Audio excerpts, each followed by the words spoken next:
Hello friends, ધોરણ 9 સામાજિક વિજ્ઞાન પાઠ 5 ભારત આઝાદી તરફ પ્રયાણ. મિત્રો, આપણે ગયા લેક્ચરની અંદર અસહકારનું આંદોલન અને હિન્દ છોડો આંદોલન વિશેની ચર્ચા છે તે કરી. આજના લેક્ચરની અંદર આપણે આઝાદ હિન્દ ફૌજ અને સુભાષચંદ્ર બોઝ, કારણ કે મિત્રો આઝાદીની લડતમાં કેટલાય નામી અનામી નેતાઓએ પોતાનો યથચિકિત ફાળો આપીને ભારતને સ્વતંત્ર કરવામાં દરેકનો હિસ્સો છે તે સવિશેષ જોવા મળે છે. આ લોકોએ દેશને આઝાદ કરાવવા માટે ફક્ત એક જ લાગણીની સાથે પોતાના જીવ પણ ગુમાવ્યા હતા.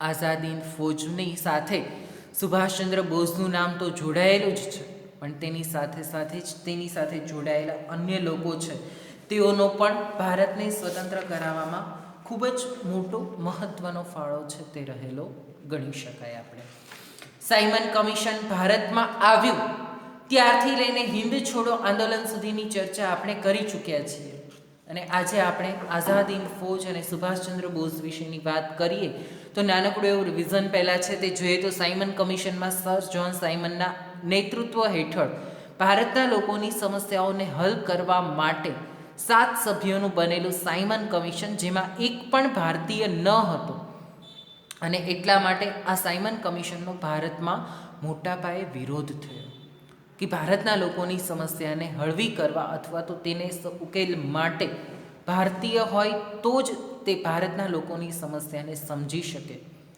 મોટા વિરોધની વચ્ચે એક લાહોરમાં સરઘસમાં લાલા લજપત રાયને ઉપર લાઠીચાર્જ થતાં તેઓ ગંભીર રીતે ઘાયલ થયા અને થોડા સમયમાં જ તેમનું અવસાન થયું.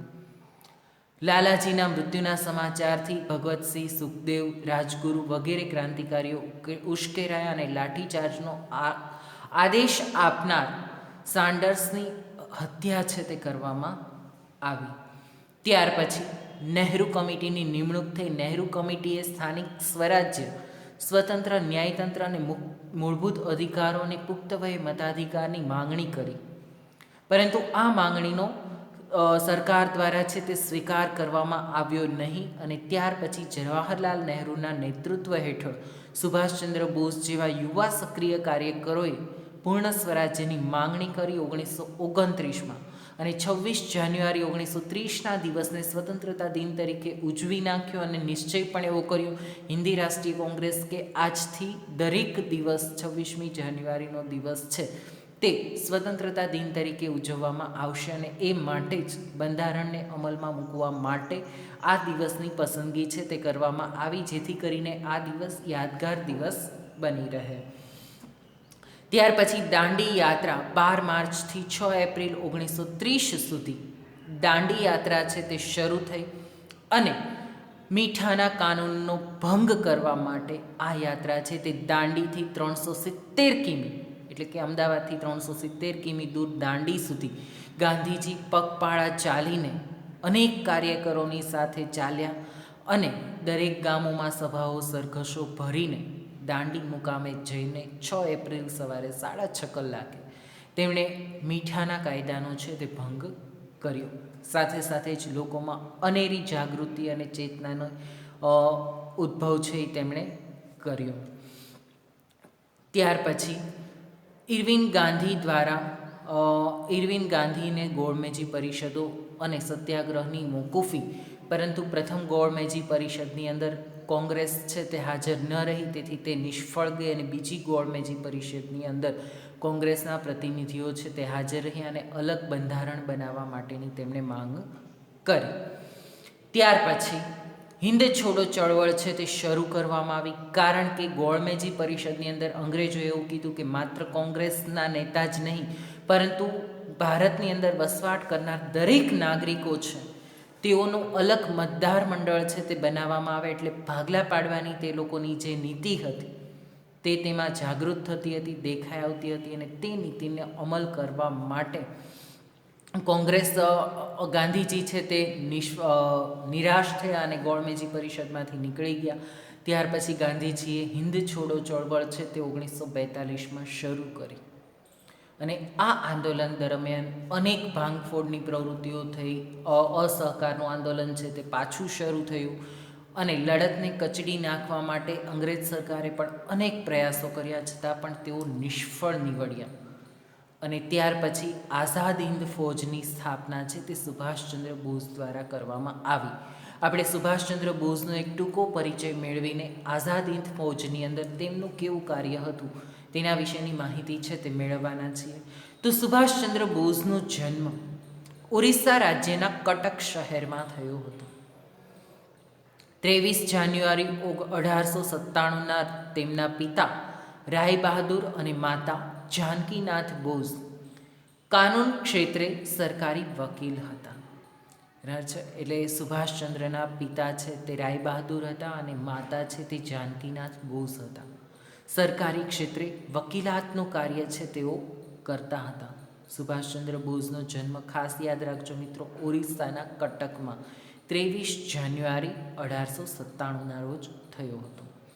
માતા શ્રીમતી પાર્વતી દેવી ધાર્મિક વૃત્તિવાળા હતા. રાય બહાદુર જાનકીનાથ બોઝ છે તે સરકારી વકીલ હતા, તેમના પિતા, બરાબર છે. અને માતા પાર્વતી દેવી ધાર્મિક વૃત્તિ, ધર્મમાં માનનારા હતા. આ બંગાળી છોકરો બ્રિટિશ સરકારમાં વફાદાર સેવક બનશે તેવી ભવિષ્યવાણી વિચારી હતી, બરાબર છે. કે માતાશ્રી છે તે ધાર્મિક વૃત્તિવાળા હતા. તેણે એમ વિચાર્યું હતું કે આ બંગાળી છોકરો, કારણ કે ઓરિસ્સામાં જન્મેલા એટલે બંગાળ બાજુના, તે પશ્ચિમ બંગાળ બાજુના, એટલે તે છે તે ધાર્મિક વૃત્તિવાળો હશે અને બ્રિટિશ સરકારનો વફાદાર સેવક બનશે તેવી ભવિષ્યવાણી તેમણે કરી હતી, જેણે ભારતની બ્રિટિશ હુકુમત સામે સ્વતંત્ર સેનાની તરીકે કામ કર્યું.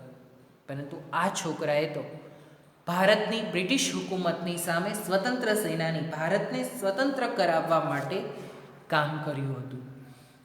કોલકાતાની પ્રેસિડેન્સી કોલેજમાંથી ખૂબ સારા ગુણથી પાસ કરી વધુ અભ્યાસ અર્થે ઇંગ્લેન્ડ ગયેલા અને ત્યાંથી ખૂબ અઘરી ગણાતી ICS ઇન્ડિયન સિવિલ સર્વિસ, મિત્રો ખાસ યાદ રાખજો, અત્યારે પણ લોકો છે તે આ પરીક્ષાની તૈયારી કરવા માટે દિવસ રાત એક કરે છે.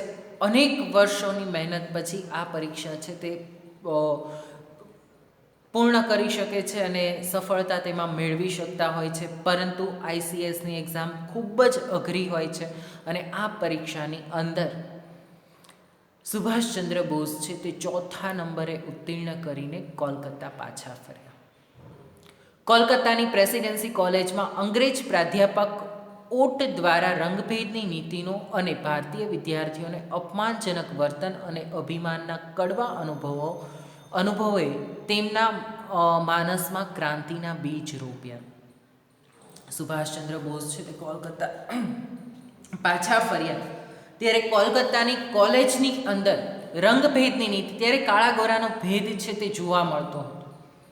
આ રંગભેદની નીતિનો તેઓ પણ ગાંધીજીની જેમ ભોગ બન્યા અને આ બાબત જોઈને અપમાનજનક વર્તન, હિન્દી વિદ્યાર્થીઓ, ભારતીય વિદ્યાર્થીઓની સાથે અપમાનજનક વર્તન છે તે કરવામાં આવતું હતું, તેઓની અવગણના થતી હતી. આ બધા કડવા અનુભવોએ તેમના માનસમાં ક્રાંતિના બીજ રોપ્યા. આ બધા જ અનુભવોને કારણે તેના માનસની અંદર ક્રાંતિના બીજ રોપાયા. તેમને ભારતના સ્વાતંત્ર્ય સંગ્રામમાં ખૂબ રસ હતો કે ભારત દેશ આઝાદ થાય અને સ્વતંત્ર થાય, તે માટે તેઓ ખૂબ જ રસ ધરાવતા હતા. તેઓ હિન્દી મહાસભાના સક્રિય કાર્યકર બની ગયા અને હિન્દી મહાસભા ત્યારે ખૂબ જ આગળ પડતું નેતૃત્વ ધરાવતી હતી અને હિન્દી મહાસભામાં, કારણ કે એ સ્વતંત્રતા માટે જ લડત કરતી હતી હિન્દી રાષ્ટ્રીય મહાસભા, એટલે તેમાં તેઓ સક્રિય કાર્યકર બની ગયા કે હું એની અંદર જો કામ કરું તો દેશને આઝાદ કરાવવામાં મારો ફાળો આપી શકું. અને આ ફાળો આપવા માટે તેઓ તેમાં સક્રિય કાર્યકર બની ગયા. તેઓ સ્વરાજ્ય પક્ષમાં જોડાઈ ટૂંક સમયમાં જ યુવાનોના અતિ પ્રિય નેતા બની ગયા. સ્વરાજ્ય પક્ષની અંદર તેઓ જોડાયા અને ટૂંક સમયની અંદર જ યુવાનોના અતિ પ્રિય નેતા બની ગયા. સવિનય કાનૂન ભંગની લડતમાં તેઓ મોખરે રહ્યા હતા. સવિનય કાનૂન ભંગની લડતમાં તેઓ મોખરે એટલે કે આગળ પડતું સ્થાન ધરાવતા હતા અને જેલવાસ પણ તેમણે વેઠ્યો હતો. સવિનય કાનૂન ભંગની લડત સમયે તેઓ આગળ પડતું અને જેલની અંદર પણ, કારણ કે ત્યારે આપણે આગળ જોયું તેમ કે ઘણા ખરા લોકોને સવિનય કાનૂન ભંગ અંદર જેલમાં છે તે પૂરવામાં આવેલા હતા. અસહકારની લડતમાં પણ હિન્દ છોડો આંદોલનની અંદર પણ 70,000 લોકોને જેલમાં પૂરવામાં આવેલા હતા. તો સવિનય કાનૂન ભંગ, વિનય સાથે કાનૂન ભંગની લડત હતી, તેમાં તેઓ જેલમાં પણ ગયેલા હતા. ઈસવીસન 1938માં માત્ર 41 વર્ષની વયે હીરાપુરા એટલે કે સુરત કોંગ્રેસ અધિવેશનમાં પ્રમુખ સ્થાને નિમણૂક પામવા જેટલી લોકપ્રિયતા અને યોગ્યતા એમણે દર્શાવી હતી. માત્ર 41 વર્ષની ઉંમરે જ હીરાપુર, અત્યારે સુરતમાં જે આવેલું છે તે સ્થળે તેઓએ કોંગ્રેસના અધિવેશનમાં પ્રમુખ સ્થાને બેસી શકે. અહીં ફોટો પણ તેનો મૂકેલો છે કોંગ્રેસ અધિવેશનનો, સુભાષચંદ્ર બોઝ અને ગાંધીજી સાથે, કે કોંગ્રેસના અધિવેશનમાં તેઓ પ્રમુખ સ્થાન પ્રાપ્ત કરી શકે તેટલી યોગ્યતા અને લોકચાહના છે તેમણે પ્રાપ્ત કરી હતી. સુભાષ બાબુના વિચારોને ગાંધીજીના વિચારો સાથે ખાસ મેળ બેસતો ન હોવાથી તેમણે ગાંધીજી સાથે મતભેદ થતાં કોંગ્રેસ છોડી. કારણ કે ગાંધીજી છે તે અહિંસાના વિચારોવાળા હતા, જ્યારે સુભાષચંદ્ર બોઝ છે તેમના વિચારો એવા હતા કે કોઈ પણ ભોગે, કોઈ પણ સંજોગોમાં આઝાદી મેળવવી. જો અંગ્રેજ સરકારની સામે હથિયારો છોડીને આપણે સ્વતંત્ર બનવાનો પ્રયાસ કરીશું તો ભારત દેશ એટલો ઝડપથી સ્વતંત્ર બની શકશે નહીં. સ્વતંત્ર થવું હોય તો લડત તો આપવી જ પડશે. ગાંધીજીના વિચારો એવા હતા કે અહિંસાથી આપણે સ્વતંત્રતા મેળવીએ. એટલે તેઓની સાથે તેમના વિચારો બંધ બેસતા ન હતા, એટલા માટે તેમણે કોંગ્રેસ છોડી દીધી. પ્રમુખ સ્થાનેથી તેઓએ કોંગ્રેસ છે તે છોડી અને ફોરવર્ડ બ્લોક નામના નવા રાજકીય પક્ષની સ્થાપના કરી. પોતે પોતાનો નવો પક્ષ બનાવ્યો. મિત્રો, અત્યારે નેતાઓને પોતાની ખુરશી છોડવી ગમતી નથી. શું કામ? કારણ કે તેઓને તેમાંથી આવક પ્રાપ્ત થાય છે. હિન્દી રાષ્ટ્રીય કોંગ્રેસ છે તેના પ્રમુખ સ્થાન પણ તેમણે છોડી દીધું અને પોતાનો નવો પક્ષ ઊભો કર્યો, કારણ કે તેને દેશને સ્વતંત્ર કરાવવો હતો. પોતાની પદ કે પ્રતિષ્ઠા માટે તેઓ નહોતા કામ કરતા અને એટલા માટે તેમણે ફોરવર્ડ બ્લોક નામનો નવી સંસ્થા છે, નવી રાજકીય પક્ષની સ્થાપના કરી અને અવિરત સભાઓ સંબોધવી, દેશમાં પ્રવાસ કરવા, બ્રિટિશરોના વિરુદ્ધ જનમત જાગૃત કરવાના આશયથી ઠેર ઠેર પ્રવાસો ખેડ્યા કે લોકોની અંદર દેશદાસની ભાવના જન્માવવી, સભાઓ સંબોધવી, બ્રિટિશરો વિરુદ્ધ જનમત જાગૃત, લોકોને બ્રિટિશરોની વિરુદ્ધ કરી નાખવા.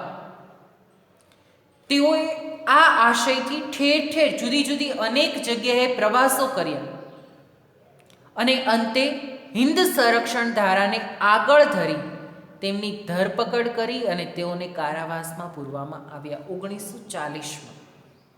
કારણ કે તેઓ છે તે બ્રિટિશ સરકારની વિરુદ્ધમાં જઈ આ બધી કામગીરી કરતા હતા અને એટલા માટે તેમને કારાવાસમાં પૂરી દેવામાં આવ્યા, જેથી કરીને સરકારનો વિરોધ તેઓ ન કરી શકે.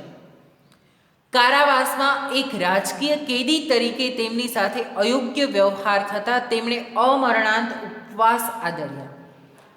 કારાવાસની અંદર એક રાજકીય કેદી તરીકે તેમની સાથે અપમાનજનક વર્તન છે તે કરવામાં આવતું હતું, અયોગ્ય વ્યવહાર કરવામાં આવતો હતો અને તેમણે અમરણાંત ઉપવાસ છે તે આદરી દીધા. પોતે જમવાનું છે એ છોડી દીધું કે આવું અપમાન હું સહન નહીં કરું અને તે અપમાન સહન ન કરવું પડે એટલા માટે તેમણે જમવાનું છોડી દીધું અને તેમની તબિયત લથડતા તેમને પોતાના નિવાસ સ્થાને નજરકેદ રાખવામાં આવ્યા.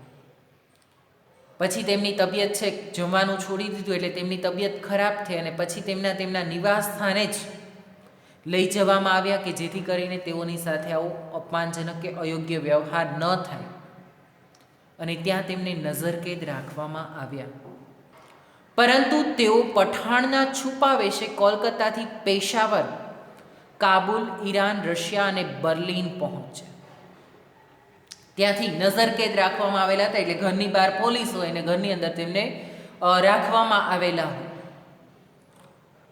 ત્યાંથી તે પઠાણના વેશમાં બહાર નીકળી ગયા અને ત્યાંથી ભાગીને તેઓએ કોલકાતાથી ગયા પેશાવર, પેશાવરથી કાબુલ, કાબુલથી ઈરાન અને ઈરાનમાં રશિયાના બર્લિન, જર્મનીનું જે પાટનગર છે બર્લિન ખાતે પહોંચ્યા 28મી માર્ચ 1942. જર્મનીમાં તેમનું ભારતીયોએ ઉષ્માભર્યું સ્વાગત કર્યું. બર્લિનમાં પહોંચ્યા એટલે જર્મનીમાં જ્યાં રહેતા હતા બર્લિનમાં, તે લોકોએ સુભાષચંદ્ર બોઝનું ઉષ્માભેર ખૂબ જ ઉમળકાથી તેઓનું સ્વાગત છે તે કરવામાં આવ્યું. ઉષ્માભેર તેમનું સ્વાગત કર્યું અને બર્લિન રેડિયો પરથી તેમણે પોતાના દેશ બાંધવોને બ્રિટન સામે જેહાદ જગાવવા અનુરોધ કર્યો. જર્મનીમાં હિટલર સાથે ભારતની આઝાદી વિશે ચર્ચા કરી. તેઓ પહેલાં રોમ અને પેરિસમાં સ્વતંત્ર ભારતને લગતા લશ્કરી એકમો સ્થાપી તેમાં 3000 ભારતીયોની ભરતી કરી. ભારતમાંથી છટકીને જાપાનમાં વસેલા હિન્દી ક્રાંતિકારી નેતા રાસબિહારી બોઝે બધા જ મંડળોને સાંકળતી એક સંસ્થા ઇન્ડિયન ઇન્ડિપેન્ડન્સ લીગ નામે મધ્યસ્થ સંસ્થા સ્થાપી અને તેમણે ભારતની સ્વાધીનતા પ્રાપ્ત કરવા માટે આઝાદ હિન્દ ફૌજ ઊભી કરવાનો નિર્ણય લીધો. તેમના વિશ્વમાં જુદા જુદા દેશોમાં વસતા હિન્દીઓને જેવા કે મલાયા, જાપાન, ચીન, સુમાત્રા, જાવા, હોંગકોંગ, બોર્નિયો, અંદમાન, બ્રહ્મદેશ એટલે કે અત્યારનો જે મ્યાનમાર છે તે વગેરે જગ્યાએથી 100 જેટલા પ્રતિનિધિઓની હાજરી આપી, જેમાં જાપાનના હાથમાં યુદ્ધ કેદી તરીકે પકડાયેલા મોહનસિંગે આ પરિષદમાં હાજરી આપી અને જેમાં રાસબિહારી બોઝ પ્રમુખ તરીકે ચૂંટાયા. સુભાષચંદ્ર બોઝ છે તે પછી તેમણે આઝાદ હિન્દ ફૌજની સાથે કામગીરી શરૂ કરી. આઝાદ હિન્દ ફૌજ અને ઇન્ડિયન ઇન્ડિપેન્ડન્સ લીગ અંગ્રેજોની કડક સુરક્ષાને ભેદીને સુભાષચંદ્ર બોઝ એક સબમરીન દ્વારા બર્લિનથી સિફતપૂર્વક જાપાન પહોંચ્યા. અંગ્રેજોની ત્યાં કડક સુરક્ષા હતી, પણ આ સુરક્ષાને પણ ભેદીને સુભાષચંદ્ર બોઝ છે તે સબમરીન દ્વારા, સબમરીન છે તે પાણીની અંદર ચાલતી હોય છે, અને આ સબમરીન દ્વારા તેઓ બર્લિનથી સફળતાપૂર્વક જાપાનમાં આવી ગયા. 1943માં એક જબ્બર સાહસ હતું. ત્યાં રાસબિહારી બોઝે હિન્દ મુક્તિની આ ફૌજ ઇન્ડિયન ઇન્ડિપેન્ડન્સ લીગની સર્વોચ્ચ નેતાગીરી સુભાષચંદ્ર બોઝને સંભાળી લેવાનું આમંત્રણ આપ્યું. સુભાષચંદ્ર બોઝને કીધું કે ઇન્ડિયન ઇન્ડિપેન્ડન્સ લીગ, ભારતને સ્વતંત્ર કરાવવા માટેની જે આ લીગ છે તેનું નેતૃત્વ સુભાષચંદ્ર બોઝ છે તે સંભાળે. તેના માટે તેઓને આમંત્રણ છે તે આપવામાં આવ્યું. આ ફૌજ માત્ર હિન્દી સૈનિકોની અને હિન્દી અધિકારીઓની જ અને ભારતની મુક્તિ માટે જ લડશે તેમ નક્કી થયેલ, જેમાં જાપાન અને અગ્નિ એશિયામાંથી હિન્દીઓની મદદ મળી અને જાપાનના વડાપ્રધાન ટોઝો સાથે મુલાકાત થઈ. તેમણે હિન્દના પૂર્ણ સ્વરાજ્ય માટે તમામ પ્રકારની સહાય જાપાન કરશે તેવું નક્કી થયું. જાપાનીઝ લશ્કરી હિન્દમાં આગળ વધે તેમ તેમ કામચલાઉ સરકાર ત્યાં રચીને ત્યાંના વહીવટ તેમને સોંપશે અને જાપાન તેને માન્યતા પણ આપશે. જાપાનની તેમણે મદદ લીધી.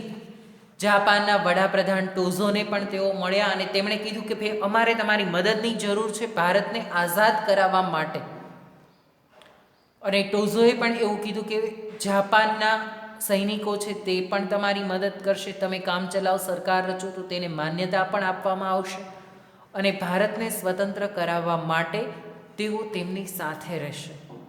હિન્દ સ્વતંત્ર થાય તેમાં તેઓને પણ રસ છે અને તેઓ તેમની સાથે રહીને દેશને સ્વતંત્ર કરાવવા માટે મદદરૂપ બનશે. સુભાષચંદ્ર જાપાનથી સિંગાપુર ગયા અને સર્વસંમતિથી ઇન્ડિયન ઇન્ડિપેન્ડન્સ લીગના પ્રમુખ તરીકે તેમની વરણી થઈ. સાથોસાથ Rashbehari બોઝે Indian national army INA Azad Hind ફૌજના વડા તરીકે સ્વેચ્છાએ નિવૃત્ત લઈ અને સુભાષચંદ્ર બોઝ આઝાદ હિન્દ ફૌજના વડા તરીકે નિમણૂક કરી અને ત્યાં વસતા હિન્દીઓની પોતાની માતૃભૂમિને મુક્ત કરાવવા માટે યોગ્ય અને સમર્થ નેતા મળ્યો.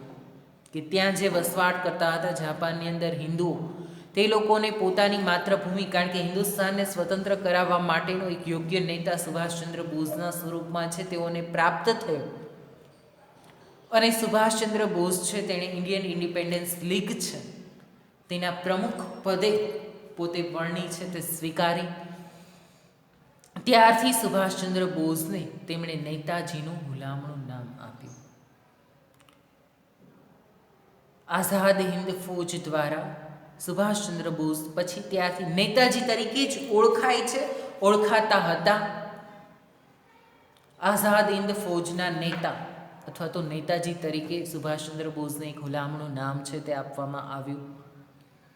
નેતાજીએ સૈનિકોને ચલો દિલ્હી, સૌથી પહેલાં તો સૈનિકોને એક સૂત્ર આપ્યું, ચલો દિલ્હી. મિત્રો યાદ રાખજો, આ સૂત્ર ખૂબ જ પૂછાય છે, કોમ્પિટિટિવ એક્ઝામનો પણ એક ભાગ છે અને તમારા અભ્યાસક્રમનો પણ એક મહત્વનો ભાગ છે કે ચલો દિલ્હી, તુમ મુઝે ખૂન દો મેં તુમ્हें આઝાદી દૂંગા અને જય હિન્દ. આવા સૂત્રો કોણે આપેલા છે? તો આ સૂત્ર છે તે સુભાષચંદ્ર બોઝ નેતાજી દ્વારા આપવામાં આવેલું છે. દિલ્હી એટલા માટે કે તેઓ દિલ્હીમાં આવીને લડત આપી શકે, દિલ્હી ઉપર ચઢાઈ કરી શકે અને દિલ્હીને લડત આપી શકે, તે હેતુથી ચલો દિલ્હીનું સૂત્ર છે તેણે સૈનિકોને આપેલું હતું. બીજું સૂત્ર તેણે સૈનિકોને આપેલું હતું કે તુમ મુझे खून दो मैं तुम्हें आज़ादी दूंगा, કે તમે લોકો છે તે દેશની માટે લડો, તમે મને લોહી આપો તમારું અને હું તમને સ્વતંત્રતા આપીશ, જય હિન્દ. આવા નારા કે સૂત્રો છે તે લોકોને આપ્યા. પોતાના કુશળ માર્ગદર્શન દ્વારા આરઝી હુકુમતની રચના કરી. પોતે છે તે કુશળ માર્ગદર્શન આપીને આરઝી હુકુમત, સમાંતર સરકાર, કે જેની અંદર લોકોના હાથમાં પણ કેટલીક સત્તાઓ હોય અને સરકાર છે તે સમાન રીતે કામ કરી શકે, તે માટેની રચના તેમણે કરી. દક્ષિણ પૂર્વ એશિયાના દેશોનો પ્રવાસ કરીને ત્યાંના ભારતીયો પાસે માતૃભૂમિની સ્વતંત્રતા કાજે તેમણે સર્વસ્વનું બલિદાન આપવાની માંગણી કરી. તેઓએ દક્ષિણ પૂર્વ એશિયાના દેશોની અંદર સતત ફરતા રહ્યા અને ત્યાં પણ તેમણે છે ભારતીય લોકોની પાસે, જ્યાં ભારતીય લોકો વસવાટ કરતા હતા તે લોકોની પાસે તેણે સતત એક જ માંગ કરી કે દેશ, પોતાની માતૃભૂમિ ભારતને સ્વતંત્ર કરાવવા માટે તમે તમારું સર્વસ્વનું બલિદાન આપી દો. જેમ પોતે પોતાના સર્વસ્વનું બલિદાન આપેલું હતું તેમ આ લોકો પાસે પણ સર્વસ્વનું બલિદાન માંગવાની માંગણી કરી કે તમે તમારું સર્વસ્વ છે તે અમને સોંપી અને બધાનું બલિદાન આપીને દેશને આઝાદ કરાવવા માટેનો પ્રયાસ કરો. ત્યાર પછી સુભાષચંદ્ર બોઝે કામચલાઉ સરકારની સ્થાપના છે તે કરી. કારણ કે દેશને સ્વતંત્ર કરવો હોય તો કામચલાઉ સરકારની જરૂરિયાત ઊભી થાય. સ્વતંત્ર દેશ, ભારતને સ્વતંત્ર તો થઈ જાય પણ તેને સંભાળે કોણ?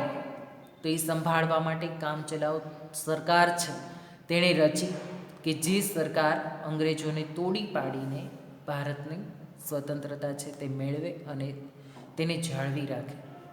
તો આઝાદ હિન્દ ફૌજનું નેતૃત્વ સંભાળતાની સાથે જ સુભાષચંદ્ર બોઝે કામચલાઉ સરકારની રચના કરી, જેમાં તેઓ વડાપ્રધાન અને લશ્કરના સર્વોચ્ચ વડા બન્યા. કામચલાઉ સરકારના વડાપ્રધાન પોતે બન્યા, લશ્કરના સર્વોચ્ચ વડા તેઓ બન્યા. હિન્દની આ કામચલાઉ સરકારને જાપાન, જર્મની, ચીન, ઇટાલી, બર્મા વગેરે દેશોએ માન્યતા આપી. જ્યાં જ્યાં ભારતીય લોકો આ બધા દેશોની અંદર વસવાટ કરતા હતા, જાપાન, જર્મની, ચીન, ઇટાલી, બર્મા, તે બધા જ લોકોએ સુભાષચંદ્ર બોઝની આ કામચલાઉ સરકાર હતી, જેના વડાપ્રધાન પોતે બનેલા હતા, તે સરકારને તેઓએ માન્યતા આપી. આ સરકારે હિન્દી ભાષાને રાષ્ટ્રભાષા, રાષ્ટ્રધ્વજ તરીકે તિરંગો સ્વીકાર્યો.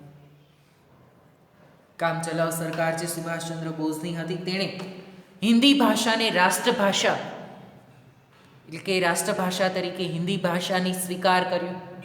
રાષ્ટ્રધ્વજ તરીકે આપણો તિરંગો, જેમાં ઉપર કેસરી, વચ્ચે સફેદ ને નીચે લીલો રંગ, વચ્ચે 24 આરાવાળું અશોક ચક્ર છે, તે તિરંગાનો સ્વીકાર કર્યો. મિત્રો, આ તિરંગો છે તે પણ એક સંદેશ આપે છે. કેસરી રંગ છે તે આઝાદીનું માટે જે લોકો શહીદ થયા છે તેનું પ્રતીક છે, કે તેઓએ પોતાના લોહી વહાવીને દેશને સ્વતંત્ર કરાવ્યો છે. લીલો રંગ છે તે શાંતિની અપીલ કરે છે, અને વચ્ચે અશોક ચક્ર છે તે ધર્મનું પ્રતીક છે. તો તિરંગાને રાષ્ટ્રધ્વજ તરીકે સ્વીકાર કરવામાં આવ્યો. આવક માટે જાપાનની સહાય, સ્વૈચ્છિક ફાળો, મિલકત વેરો રાખવાનું નક્કી કર્યું.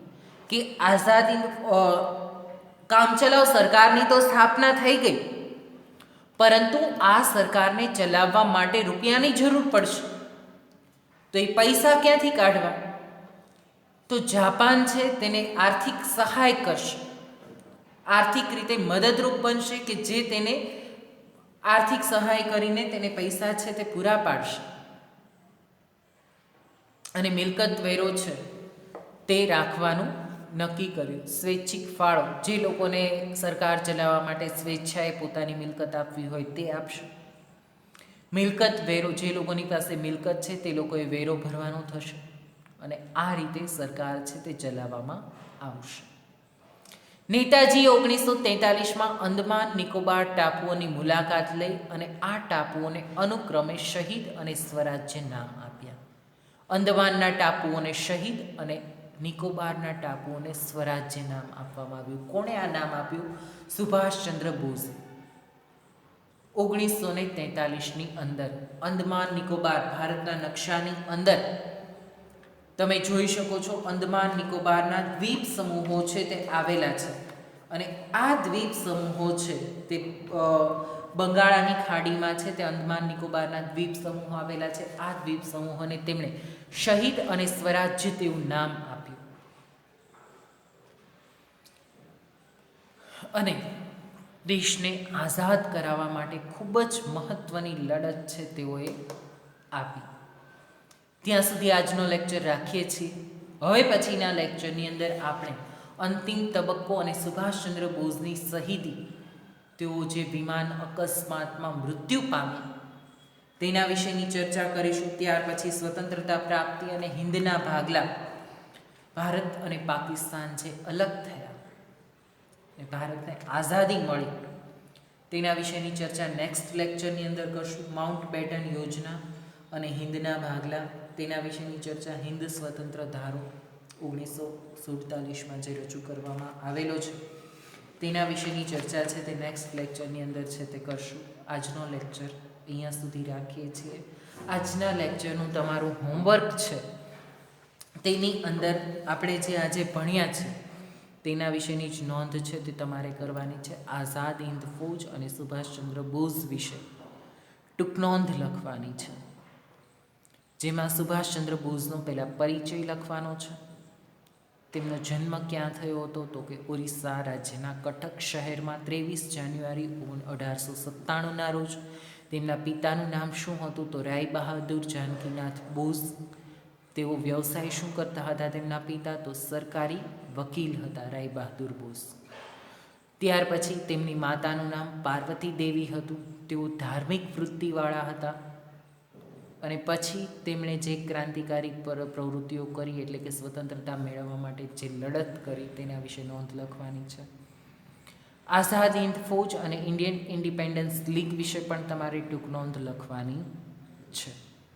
સુભાષચંદ્ર બોઝે કયા કયા નારાઓ આપેલા છે તે તમારે યાદ રાખવાનું છે. ચલો દિલ્હી તુમ મુझे ખૂન દો મેં તુમ્हें આઝાદી દૂંગા અને જય હિન્દ. અંદમાન નિકોબારના દ્વીપ સમૂહોને સુભાષચંદ્ર બોઝ દ્વારા શું નામ આપવામાં આવ્યું? તો શહીદ અને સ્વરાજ્ય. અંદમાનના દ્વીપ સમૂહને શહીદ અને નિકોબારને સ્વરાજ્ય. 1943માં તેમણે આ ટાપુઓની મુલાકાત લીધી અને આ ટાપુઓને આવા નામથી સંબોધ્યા. એટલે બે ટૂંક નોંધ છે એ તમારે લખવાની છે. એક આઝાદ હિન્દ ફૌજ અને સુભાષચંદ્ર બોઝ, અને બીજું આઝાદ હિન્દ ફૌજ અને ઇન્ડિયન ઇન્ડિપેન્ડન્સ લીગ. ત્યાં સુધી રાખીએ છીએ. Thank you.